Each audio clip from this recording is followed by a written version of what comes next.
Happy स्ट्रीटचं timing खरं तर 6चं दिलं होतं. वक्तशीरपणा माझ्या नसानसात शिरल्यासारखं मी बरोबर 6 ते 6:15च्या दरम्यान आम्ही दोघेही तिथं गेलो. तिथं गेल्यानंतर मॉर्निंग वॉकर्सशिवाय मला तर कोणीच दिसलं नाही.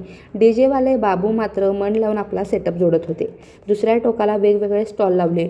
म्हटलं इथं उभारण्यापेक्षा ते स्टॉल तरी बघायला जाऊयात. 2 मिनिट्सचा प्लँक होता. तो टास्क मी पूर्ण केला. शिवाय अनेक काहीतरी डोक्यावर ठेवून बॉल असं गुडघ्याला धरून असा एक होता, तोही मी टास्क पूर्ण केला. आणि दोघींनी एक रिंगचा टास्क होता, तो सुद्धा मी जिंकला. म्हणजे त्यातही आम्ही विनरच झालो. तिथं अँकर आमचं लक्ष वेधून घेतच होती. श्रीरामाच्या गाण्यापासून कार्यक्रमाला सुरुवात झाली, अर्थात हॅपी स्ट्रीटला. नंतर तिथल्या तिथं ग्रुप करून एका शब्दावरून गाणं ओळखायचा एक टास्क होता. बाहुबली आणि पुष्पा तिथल्या तिथंच दोन टीम झाले. अर्थात मी पुष्पा टीममध्ये होते आणि पुष्पा टीमच विजेती झाली, कारण मी तिथे होते ना, त्यामुळं. तोपर्यंत एक भन्नाट लावणी अशी छोट्या मुलीने साजरी केली.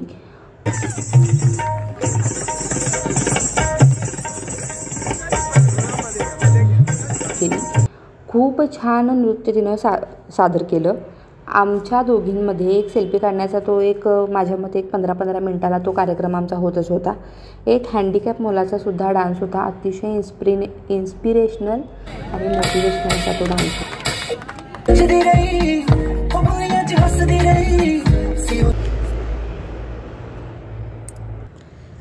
9:30 वाजले आणि 9:30 वाजल्यामुळे कार्यक्रम तर चालूच होता, पण खूपच वेळ झाला होता आणि ऑलरेडी 3-3.5 तास झाले आम्ही तिथं जाऊन थांबलो होतो. त्या आवाजाने माझं डोकंसुद्धा दुखायला लागलं. त्यामुळे 9:30 नंतर आम्ही आमच्या घरी आलो. आपण माहिती आपल्याला करतो, सगळ्यांनी करायचं.